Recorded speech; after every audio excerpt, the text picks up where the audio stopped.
오늘 저녁에 우리에게 주실 하나님 말씀은 신약성경 요한복음 6장 52절로 59절 말씀입니다. 제가 52절부터 57절까지 봉독하겠습니다. 이러므로 유대인들이 서로 다투어 가로되 이 사람이 어찌 능히 제 살을 우리에게 주어 먹게 하겠느냐. 예수께서 이르시되 내가 진실로 진실로 너희에게 이르노니 인자의 살을 먹지 아니하고 인자의 피를 마시지 아니하면 너희 속에 생명이 없느니라. 내 살을 먹고 내 피를 마시는 자는 영생을 가졌고 마지막 날에 내가 그를 다시 살리리니 내 살은 참된 양식이요 내 피는 참된 음료로다. 내 살을 먹고 내 피를 마시는 자는 내 안에 거하고 나도 그 안에 거하나니 살아계신 아버지께서 나를 보내심에 내가 아버지로 인하여 사는 것 같이 나를 먹는 그 사람도 나로 인하여 살리라. 아멘. 자, 지난주에 우리는 주님의 거룩한 성례로서의 세례에 대해서 살펴보았습니다. 여러분 기억하십니까? 우리는 무엇보다도 먼저 첫째로 세례는 우리의 평생에 오직 한 번만 받아야 한다라고 했습니다. 둘째로 어른들뿐만 아니라 유아들도 세례를 받아야 한다라고 말씀을 드렸고요. 마지막 셋째로 이 세례를 받을 때 이 세례의 유익이 우리가 세례를 받을 때만이 아니라 언제까지? 우리의 전생에 동안 우리에게 유익이 된다. 그 유익이 되는 언약의 인장과 같다라고 말씀을 드렸습니다. 오늘은 성찬으로서의 성례를 살펴볼 텐데요. 세례가 세상 끝날까지 계속되어야 할 주님의 지상 대명령, 마지막 승천하시기 전에 지상 대명령이라고 한다면 성찬은 그리스도께서 잡히시던 날 밤에 그리스도에 의해 제정된 것으로서 역시 세상 끝날까지 교회 안에서 계속하여 기념되어야 할 언약의 표식입니다. 세례는 예수께서 부활 승천하신 후에 제정하신 것이라고 한다면 이 성찬은 주님이 잡히시기 전날 밤에 제정하신 성례이다. 그래서 여러분 마태복음 26장, 마가복음 14장, 누가복음 22장 공이 공관복음에 기록되어 있고 또 사도 바울의 고린도전서 11장 중간에 기록된 이 말씀에 보면 너희가 이것을 행하라. 너희가 이것을 행하여 기념하라는 말씀이 계속하여 반복되는 것을 우리는 알 수 있습니다.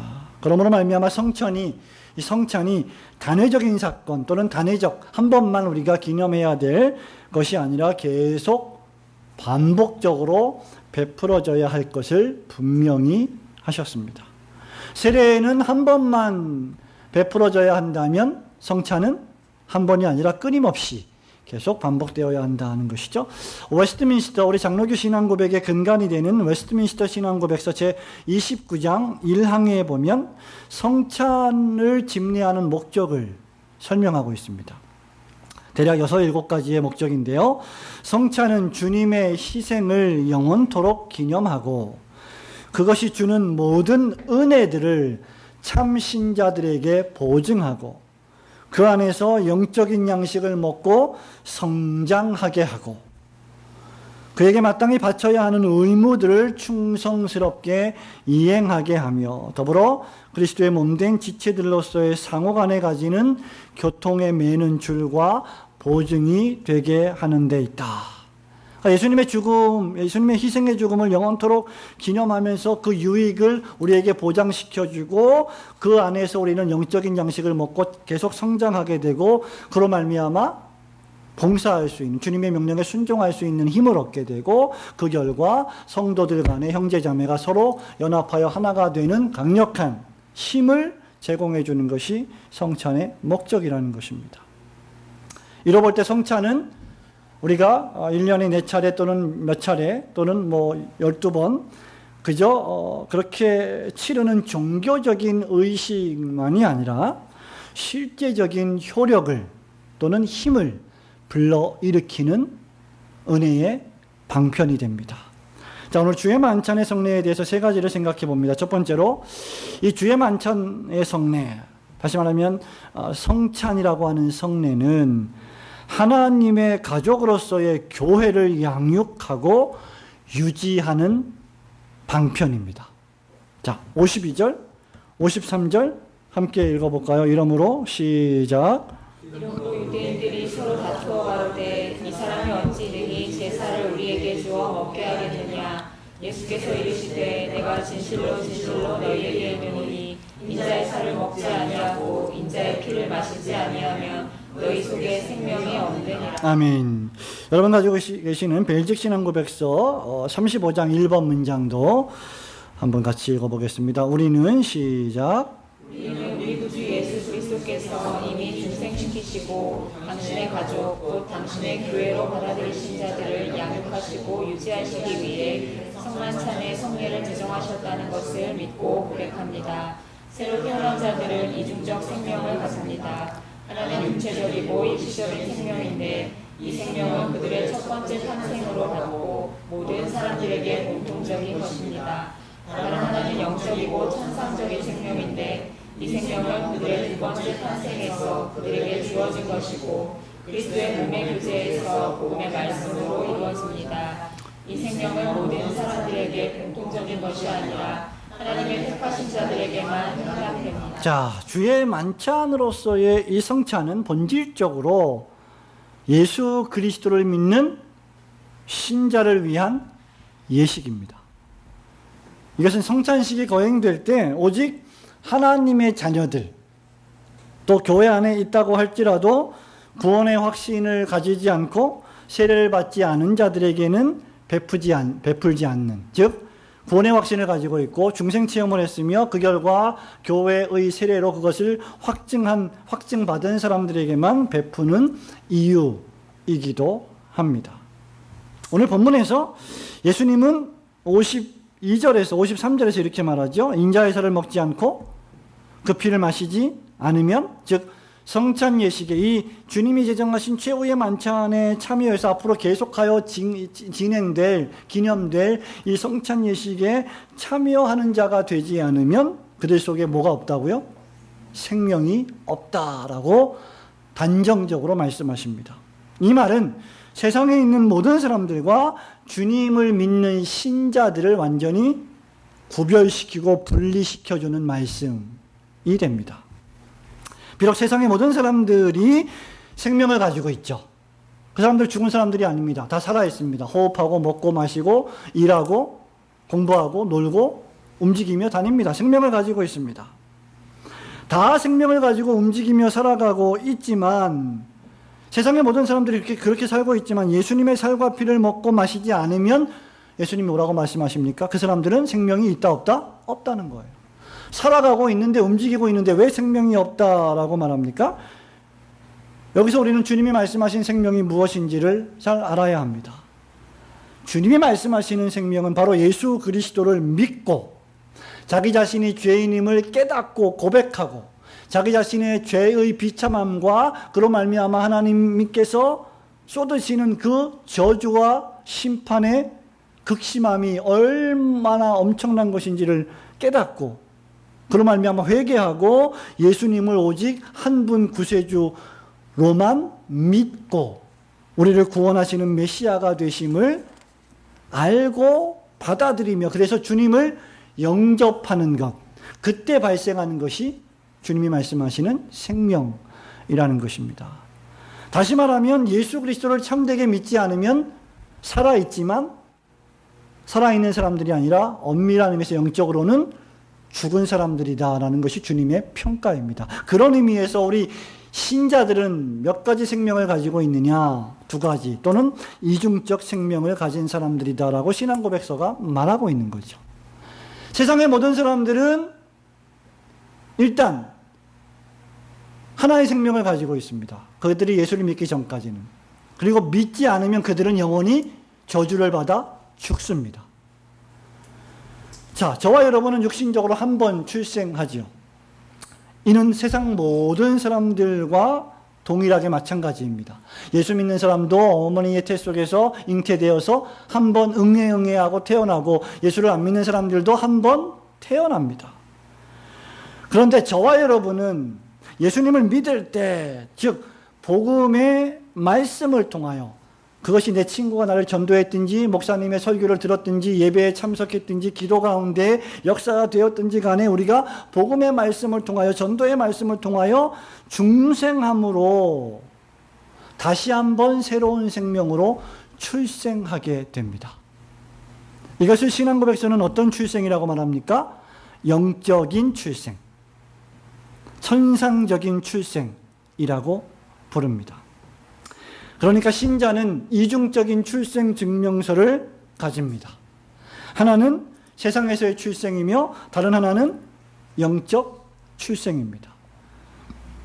그리고 이 영적이며 천상적인 출생을 통해서 거듭났고 예수님을 믿었고 하나님 나라를 자기 자신의 시민권으로 여기며 살아가는 사람들의 생명을 유지시키기 위한 양식이 필요한데, 그것이 바로 오늘 우리가 말하고 있는 성찬이라는 것입니다. 자, 신자도 비신자와 마찬가지로 살아가기 위해서는 어떻게 해야 돼요? 먹어야 됩니다. 생명 유지를 위한 떡, 즉 음식을 먹어야 합니다. 한 끼, 두 끼, 세 끼, 또는 두 끼, 몇 끼를 먹든지 간에 사람이 먹지 않으면 살 수가 없습니다. 그래서 음식을 먹지 않겠다, 그거 뭘 의미합니까? 내가 음식을 먹지 않겠다, 죽겠다는 걸 의미해요. 단식을 왜 합니까? 여러분, 금식을 왜 합니까? 뭐 때문에 하는 거예요? 내가 금식하고 단식을 하면서까지, 즉 육체적인 에너지 공급원을 전부 다 중단하고 차단하고 안 먹겠다, 이 말은 죽기를 각오하겠다는 것입니다. 그래서 모든 사람들은 육신적인, 신체적인 생명을 유지하는 음식을 잘 먹고 건강해야 됩니다. 그래서 육신의 생명의 유지를 위해서 음식을 먹을 때도 우리는 어떤 음식만 먹어요? 몸에 좋은 음식, 그죠? 공해가 없는 음식, 인공적으로 유전자를 조작해서 만든 그런 음식은 먹으면 절대로 안 되고, 또는 부패한 음식이나 중금속에 오염된 음식을 절대 안 먹고, 유기농 음식, 가능하면 좋은 음식을 많이 먹어서 건강하려고 하지 않습니까? 왜 그렇습니까? 그렇게 안 하면 우리의 몸이 병들기 때문이죠. 잘 먹고 건강해야 합니다. 그런데 신자에게는 동일한 원리로 한 가지, 한 종류의 음식이 더 있다는 것이죠. 그 한 종류의 음식이 바로 영적 음식입니다. 육체적 음식이 일상적이고 또 일시적이고 이 땅에서 먹는 지상적인 음식이라면, 지금 우리가 생각해보고 있는 영적인 음식은 신앙고백서가 뭐라고 말하냐면 천상적이요 영원한 생명을 유지하는 떡으로서의 양식이다, 음식이다 라고 정의하고 있습니다. 그러니까 중요한 사실은 주님께서 이 성찬을 당신이 우리를 당신의 가족으로 부르시고 하나님의 가족으로 부르시고 교회로 받아들이신 자들, 즉 참된 교회에 가입된 자들을 위한 양육이고, 양육하면서 그들을 양육하고 유지시키기 위해서 이 성찬을 제정하셨다는 것입니다. 성만찬은 여러분 잘 아시는 대로 할례의식이 신약에 무엇으로 바뀌었어요?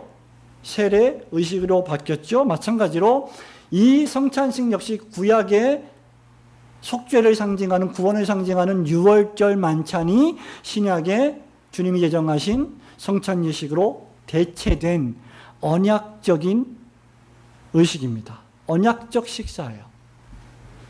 그러니까 이 식사는, 이 음식은 일상적인 음식이 아니라 대단히 특별한 의미를 지니고 있는 식사라는 것이죠. 마태복음 26장 27절 28절에서 주님이 말씀하십니다. 또 잔을 가지고 살해하시고 저희에게 주시며 가라사대 너희가 이것을 마시라. 이것은 죄사함을 얻게 하려고 많은 사람을 위하여 흘리는 바 나의 피. 곧 그 다음 말씀. 어떤 피니라? 언약의 피니라 라고 말씀하셨습니다. 고린도전서 11장 25절에서도 바울이 식후에 또 이와 같이 잔을 가지시고 가라사대 이 잔은 내 피로 세운 그 다음 말씀 새 언약이니. 옛 언약은 뭐예요? 그러면 6월절. 그죠? 새 언약이니 이것을 행하여 마실 때마다 나를 기념하라 하셨으니 라는 말씀을 기록하고 있습니다. 따라서 신약에 오고 오는 모든 교회는 이 성찬식을 언약의 의식으로 거행하는 것입니다. 이유는 이 성찬식이야말로 우리 몸과 마음과 영혼을 새롭게 하고 우리를 양육시켜주고 우리의 영적 생명을 유지시켜 주시는 은혜의 방편이기 때문입니다. 그래서 우리의 영적 생명을 양육하고 유지시켜 주시는 이 성찬 예식의 이 은혜의 방편을 여러분이 늘 마음에 생각하고 소중히 여기시는 성도들이 되시기를 주님의 이름으로 축원합니다. 주의 만찬의 성례 두 번째는 성찬은 그런 의미에서 두 번째로 연장선상에서 우리의 영적 생명을 유지시켜주고 강화하여주는 영적 식탁입니다. Spiritual table입니다. 자, 54절, 55절, 요한복음 6장 56절 같이 읽어보겠습니다. 내 살을 먹고 시작. 내 살을 먹고 내 피를 마시는 자는 영생을 가졌고 마지막 날에 내가 그를 다시 살리리니 내 살은 참된 양식이요 내 피는 참된 음료로다. 내 살을 먹고 내 피를 마시는 자는 내 안에 거하고 나도 그 안에 거하나. 아멘. 여러분 이 말씀을 천천히 여러분 나중에 개인적으로 읽으시면서 잘 묵상해 보시기 바랍니다.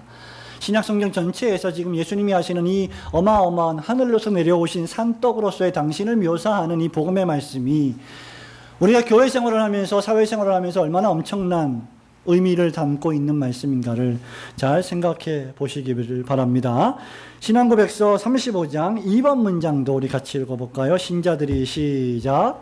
신자들이 가지는 영적이고 천상적인 생명을 유지하도록 하기 위해 하나님께서는 하늘로부터 내려온 산떡 곧 예수 그리스도를 그들에게 보내주셨는데 신자들이 당신을 먹을 때 즉 믿음에 의해 영적으로 취하여 받을 때 신자들의 영적 생명을 육성하고 양육하십니다.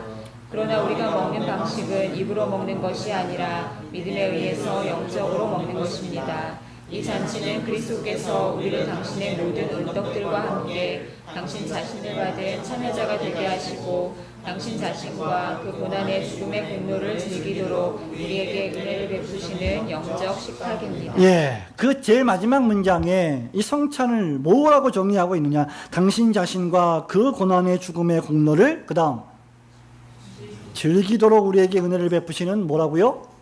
영적 식탁입니다. 여러분 배가 고프십니다. 시장하십니다. 특히 오늘 저녁에 저녁을 안 드시고 오셨다면 지금 많이 시장하실 거예요. 예배를 마치고 맛있는 걸 먹으러 가자 그럴 때 여러분은 어떤 생각이 드십니까? 마음이 기쁘시죠. 즐겁죠. 식탁에 나아간다. 식사를 한다. 이것은 대단히 즐거운 일입니다. 이것이 어떤 의미가 있는지 한번 좀 앞으로 살펴보겠는데요. 바울은 고린도 교회에 편지하면서 고린도전서 10장 3절 4절에서 이렇게 말합니다. 우리가 구약과 신약의 모든 그리스도인들 다 가리키고 특별히 구약의 홍해를 건넜던 사람들을 지칭해서 하는 말입니다. 우리가 다 같은 신령한 식물을 먹으며, 여기 식물이라는 말은 음식이에요. 그냥 무슨 뭐 플랜트 영어로 그 뭡니까? 그냥 이런 나뭇잎 열매 이런 걸 얘기하는 게 아니라 음식을 가리킵니다. 우리가 다 같이 신령한 음식을 먹으며 4절에 다 같은 신령한 음료를 마셨으니, 여기 신령하다는 말은 영적이다는 것이죠. 이는 저희를 따르는 신령한 반석으로부터 마셨음에 그 반석은 곧 그리스도시니라 이렇게 말하고 있어요.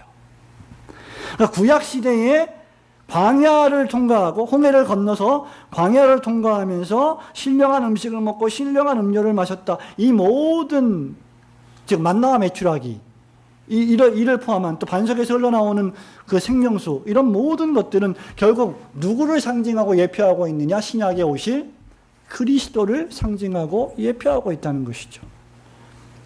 말하자면 그리스도 예수께서 우리의 식탁의 내용이라는 말씀입니다. 주님 자신도 오늘 좀 이상한 말씀을 하십니다. 55절을 보세요. 뭐라고 말씀하십니까? 내 살은 참된 양식이다. 양식은 뭐예요?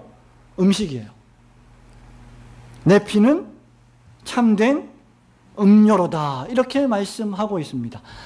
주님의 몸과 주님의 피가 참된 음식이요 참된 음료라고 하는 말이 무슨 말입니까? 그래서 우리는 다시 신앙고백서가 이것을 어떻게 해설하고 있는지를 볼 필요가 있는 것이죠. 자, 신앙고백서는 그 식탁의 내용을 제가 말씀드린 제일 마지막 문장, 그리스도의 뭐요? 고난과 죽음의 공로이다라고 진술하고 있는 것이죠. 우리가 영적인 식탁에서, 하나님이 베푸신 영적인 식탁에서 음식을 먹어야 되는데, 우리가 먹는 그 영적인 음식의 가지수, 종류 또는 내용이 무엇이냐? 그것은 예수 그리스도의 뭐다? 고난과 죽음이다. 그것을 우리가 먹는다는 겁니다. 성도 여러분, 참으로 그렇지 않습니까? 성찬식에서의 떡과 포도주, 여러분 성찬식에 참석할 때 떡과 포도주를 먹죠? 마시죠? 그것이 무엇을 예표할까요? 뭘 상징하죠?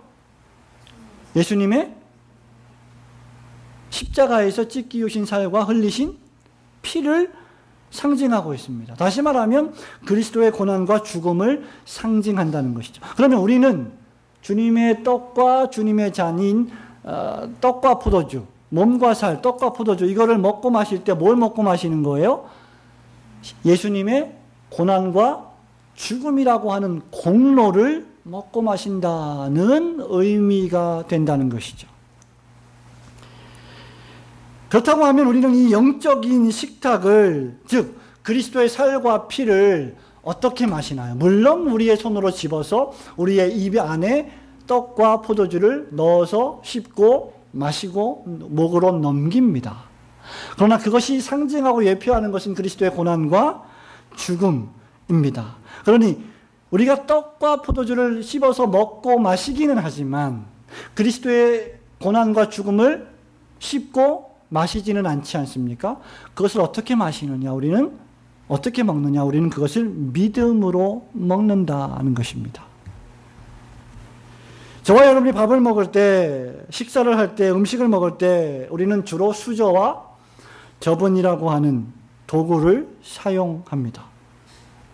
마찬가지로 완전한 비유는 아니지만 우리가 영적 식탁을 대할 때도 도구가 필요한데 그것이 바로 믿음이라고 하는 도구입니다. 그래서 성찬을 받을 때 믿음이 중요한 거예요. 믿음이 없는 사람이 성찬을 받을 수는 없는 노릇입니다. 그래서 신앙고백서는 이 성찬을 뭐라고 말합니까? 믿음으로 받아들이고 믿음에 의해 영으로 먹는 식탁이다.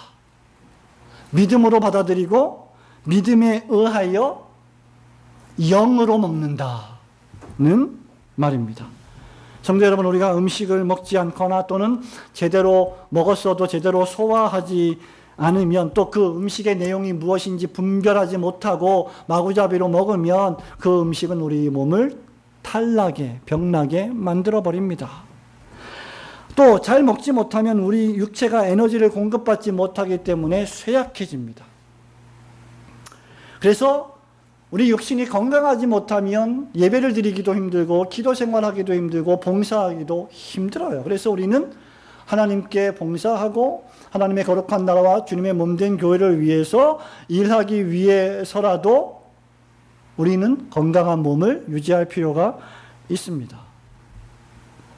그런데 마찬가지로 성찬의 효력 가운데 하나는 신앙고백서에서 말하는 대로 가난하고 고독한 영혼을 육성시키고 강화시킨다는 점에 있습니다. 영적 생명에 에너지가 공급되려면 성찬을 통해서 그렇게 공급되어야 합니다. 왜냐하면 성찬이야말로 우리의 생명이신 그리스도 예수를 믿음으로 말미암아 먹는 영적 식탁이기 때문입니다. 우리 가난한 영혼은 그리스도를 깊이 생각할 때 회복될 수 있습니다. 여러분이 어떤 곤란하고 곤고한 상황에 처해 있더라도 여러분에게 새로운 생명을 수여하고 주시는 유일하신 분은 생명의 근원이신 그리스도이십니다. 그러면 우리가 건강하고 부요해지려면 우리는 그리스도 예수를 깊이 묵상해야만 합니다. 주님도 56절에서 뭐라고 말씀하십니까? 내 살을 먹고 내 피를 마시는 자는 내 안에 거하고 나도 그 안에 거한다 라고 말씀하셨고, 57절에서는 더 나아가서 나를 먹는 그 사람도 나로 인하여 살리라, 죽지 않고 살리라고 하셨습니다. 영적 식탁을 먹는 사람은 그리스도와 연합된 사람이고 그리스도로부터 영적 생명, 즉 에너지를 공급받는 사람입니다. 그는 점점 더 건강해지고 부요해집니다. 그러므로 우리 영혼이 강건해지기 위해서는 부지런히 그리스도의 살과 피, 즉 그분의 고난과 죽음의 공로를 믿음으로 받아 먹어야 합니다.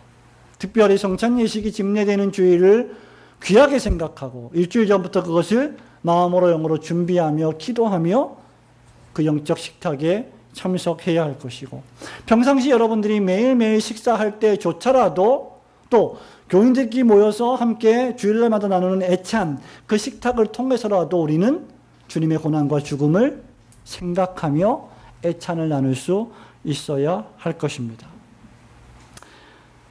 하나 더 생각해 보아야 할 것은 바로 이 영적인 식탁이 아까 말씀드린 대로 괴로운 식탁이 아니라 어떤 식탁이라고요? 신앙고백서 2번 문장 제일 마지막에 그 고난의 죽음의 공로를 즐기도록 우리에게 은혜를 베푸시는 영적 식탁입니다. 그러니까 성찬식은 즐기는 식탁입니다. 즐거워하는 식탁입니다. 보통 우리가 성찬식 하면 고난주간에, 특별히 고난주간에 하는 성찬식 하면 어떤 생각을 합니까? 우울하고 슬프고 괴롭고 눈물을 흘려야 한다는 강박을 가지고 있습니다. 그것 자체가 하등에 나쁜 것이 아닙니다만은, 또한 그것이 성찬의 한 요소이긴 합니다만, 신앙고백서는 우리에게 성찬식이 즐겁고 기쁘다고 말합니다. 왜 그렇습니까?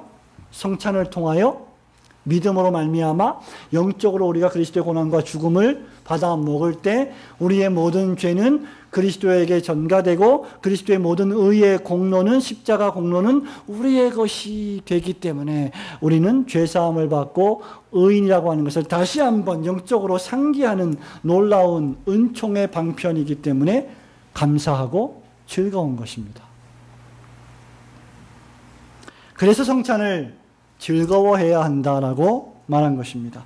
성찬식이 우리의 영적 생명의 활력과 강화를 위하여 주님이 제정하신 은혜의 방편임을 굳게 믿고, 성찬식이 집례될 때마다 또 여러분들이 교회에서 공동체가 함께 식사할 때마다 주님의 고난의 죽으심의 공로를 기뻐하고 즐거워하며 감사하시는 성도들이 되시기를 주님의 이름으로 축원합니다.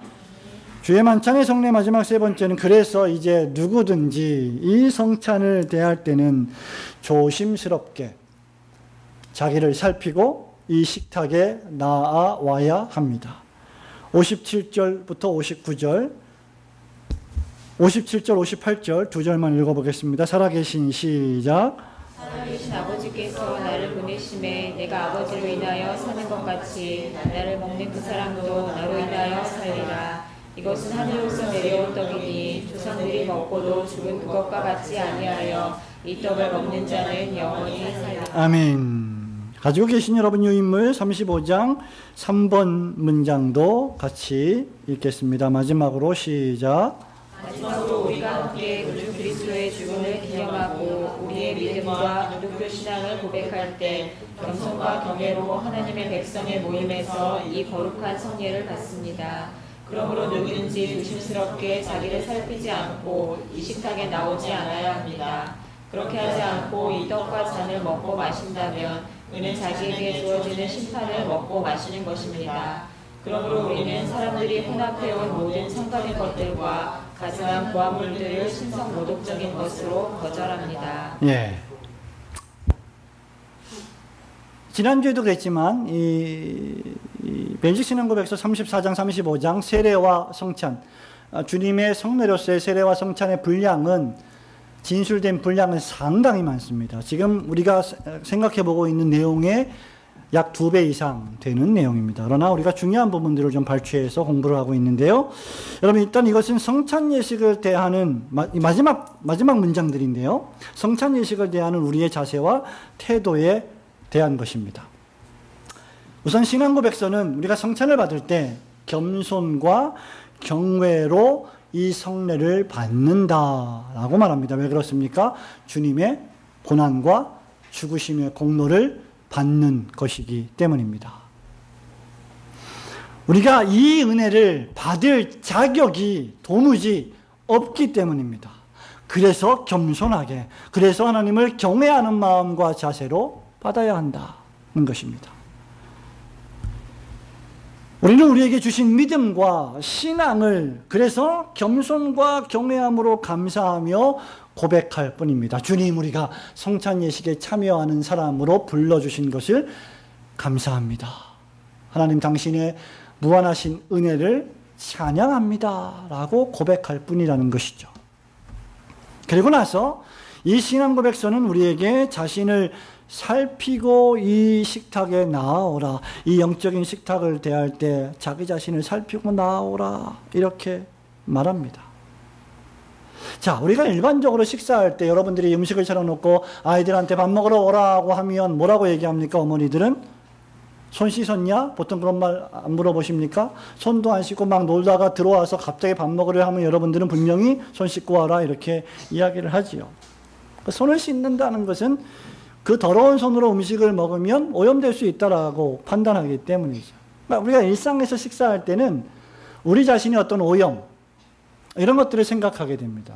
그런데 여기서 지금 신앙 고백서가 우리에게 자기 자신을 살피고 이 식탁에 나아오라 라고 말하는데, 아울러서 바울이 고린도전서 11장 28절 29절에서 이렇게 또 말합니다. 사람이 자기를 살피고, 똑같은 말이에요. 사람이 누구를 살피고? 다른 사람이 아니라 자기를 살피고 그 후에야 이 떡과 이 잔을 먹고 마실지니. 그 다음 29절에 이렇게 말합니다. 주의 몸을 분변치 못하고 먹고 마시는 자는 자기의 죄를 먹고 마시는 것이다. 자, 그러니까 자기를 살핀다, 이 말은 자기 자신이 이 성찬을 받기에 합당한 자격을 갖추었나 그렇지 않은가에 방점이 있다기보다 주의 몸이 무엇인가를 분별하는 쪽에 훨씬 더 강조점이 있다는 겁니다. 자신을 살핀다는 것이 무엇을 뜻합니까? 29절 말씀에 보면 주의 몸을 분별하는 것입니다. 여기 성찬을 분별한다는 것이죠. 내가 지금 받고 있는 이 영적 식탁으로서의 성찬이 무엇인지를 분별해야 된다는 거예요. 분별을 뜻하는 디아크리노라고 하는 단어는 여러 가지 뜻이 있는데, 구별한다 또는 구분한다, A에서 B를 구분한다, 사과와 배를 구분한다, 또는 분리시킨다, 식별한다, 더 폭넓은 의미로 인식한다, 이해한다의 뜻을 가지고 있어요. 그러니까 주의 몸이 무엇인지 분별한다, 이 말은 주의 몸이 상징하고 의미하는 바가 무엇인지를 인식한다는 겁니다. 생각한다는 거죠. 따라서 지금까지 설명한 영적 식탁으로서의 성찬의 영적 의미를 인식하고 내가 그것을 잘 이해하고 있는지를 살피고 그리스도의 죽음을 기념하며 기독교 신앙과 믿음을 고백하고 겸손과 경외로 이 성례를 받는 일련의 모든 행위가 분변하는 행위입니다.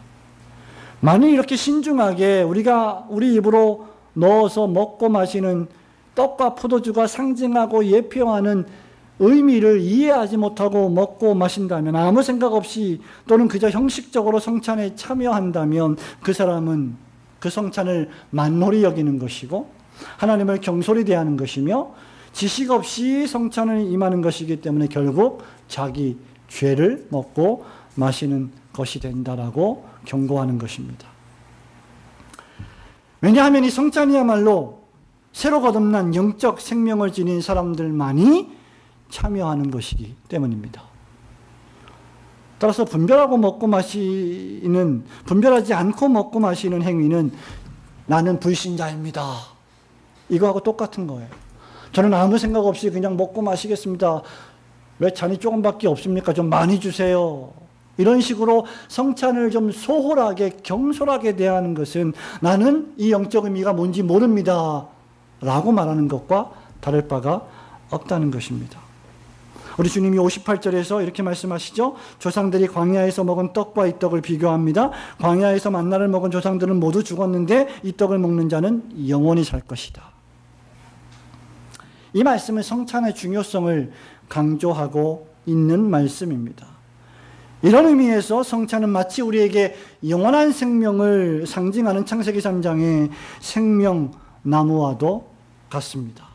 이 성찬에 참여하는 자는 생명나무의 실과를 먹고 영원히 죽지 않듯이 이 성찬을 먹고 마시는 자는 죽지 않고 주님 말씀하신 대로 영원히 살 것입니다. 그래서 칼빈은 창세기에 있는 생명나무가 신약의 성례를 상징하는 표식이라고 기독교 강요 4권 14장에서 말한 바 있습니다. 따라서 우리는 더욱더 성찬과 세례와 성찬이라고 하는 주님이 제정하신 은혜의 방편으로서의 성례의 성경적이고 영적인 의미를 잘 이해하고 인식할 필요가 있는 것입니다. 사랑하는 성도 여러분, 말씀을 맺습니다. 세례도 마찬가지이지만 성찬 역시 그 자체에 어떤 효력이 있는 것이 아닙니다. 그것은 선악을 알게 하는 나무의 실과 자체 또는 생명나무의 실과 자체, 그 열매를 먹으면 내가 무슨 독을 먹은 것처럼 죽거나 살거나 하는 효력이 있지 않는 것과 마찬가지입니다. 성찬은 말씀드린 대로 언약의 표식이요, 그것을 참되게 집례했을 때 성령께서 역사하시는 신비한 은혜를 베풀어 주시는 언약의 표식입니다. 따라서 참된 교회는 성찬을 성령께서 참되게 역사하시도록 진실되게 집례해야 합니다. 그래서 우리 벨직 신앙고백서 35장 마지막에서는 혼합된 모든 첨가물과 가증한 고함물들을 신성모독으로 반대하며 오직 그리스도와 사도들이 전한 내용과 방식대로 그렇게 우리도 말하고 전해야 한다라고 쓰고 있는 것입니다. 말하자면 개혁신학은 로마 가톨릭 교회의 화채설을 배격합니다. 루터교 역시 여전히 성찬의 떡 안에 또는 그 아래에 예수께서 신체적으로 임재해 계시기 때문에 따라서 부활하신 그리스도께서 하나님 우편에 좌정해 계심을 신체로 부활체로 좌정해 계심을 보지 못한다고 그들은 주장합니다. 왜냐하면 그리스도의 신체가 성례의 떡에 임재해 있기 때문이죠. 뿐만 아니라 참된 교회는 성만찬을 교회 공동체 내에서만 집례합니다. 안 믿는 사람들에게 사적으로 집례할 수 없습니다. 또한 신자들에게도 사적으로 할 수 없습니다. 사적으로든지 거리에서든지 집례할 수 없습니다. 또한 성찬을 집례하면서 소위 가톨릭 교회에서 말하는 성체, 주님의 몸이라고 하는 떡을 높이 거양하면서 들어올리면서 거룩하게 신성시 또는 우상시하는 행위도 배격하는 것입니다. 참된 교회는 이런 모든 첨가물들과 고함물들을 반대합니다. 그리고 오직 그리스도와 사도들이 전한 내용의 방식 그대로 단순하게 집례하는 것입니다. 이에 대해서 웨스트민스터 신앙고백서 29장 4항이 이렇게 말합니다. 성찬을 다른 사람에게나 혼자 받는다든지 잔을 일반 회중에게는 나누어 주지 않는다든지, 로마 가톨릭 교회를 말하고 있죠. 혼자 받는다든지 일반 회중에게 나누어 주지 않는다든지 떡과 포도주에 절을 한다든지 하는 숭배할 목적으로 높이 치켜들거나 아니면 가지고 여기저기 돌아다닌다거나 거칠에만의 종교적인 용도를 위하여 그것들을 남겨서 어디에 잘 모셔두고 보관한다면 이것은 예식의 본질과 어긋나고 주님이 제정하신 본래의 뜻과도 어긋난다라고 쓰고 있습니다. 본래 성찬식은 교회의 형편에 맞추어서 당회가 잘 준비하되 목사가 대표로 떡을 떼고 또 잔에 포도주를 부으며 주님의 살이 찢기우고 피가 흘려지심을 나타내며 기념하는 것이 바람직합니다. 그리고 이 성찬식에 참여하는 모든 신자들은 무엇보다도 자신의 죄와 비참을 묵상하며 그에 따른 하나님의 저주를 생각하고 이어서 우리 주 예수 그리스도께서 나의 모든 죄를 전가받으시고 그리스도의 의가 나의 것이 됨을 굳게 믿고 있는지를 확신하고 있는지를 점검해야 합니다. 그 결과 내가 하나님의 가족들과 함께 이 잔과 이 떡에 참여하는 새로운 하나님의 자녀가 되었음을 확신하고 따라서 하나님을 사랑하고 이웃을 사랑하려는 뜨거운 열망을 가지고 감사함으로 이 성찬 예식에 참여해야 할 것입니다. 저와 여러분 같은 죄인을 그리스도 예수 안에서 하나님의 가족으로 입양해 주시고 그 식탁에서 그리스도 예수와 함께 먹고 마실 수 있는, 그래서 마침내 하나님의 나라에서 영원한 것으로 먹고 마실 수 있는 엄청난 특권을 우리에게 주신 것을 감사히 여기며 주님의 거룩한 성만찬의 성례를 즐거워하시는, 또 기대하고 고대하시는 성도들이 되시기를 주님의 이름으로 축원합니다.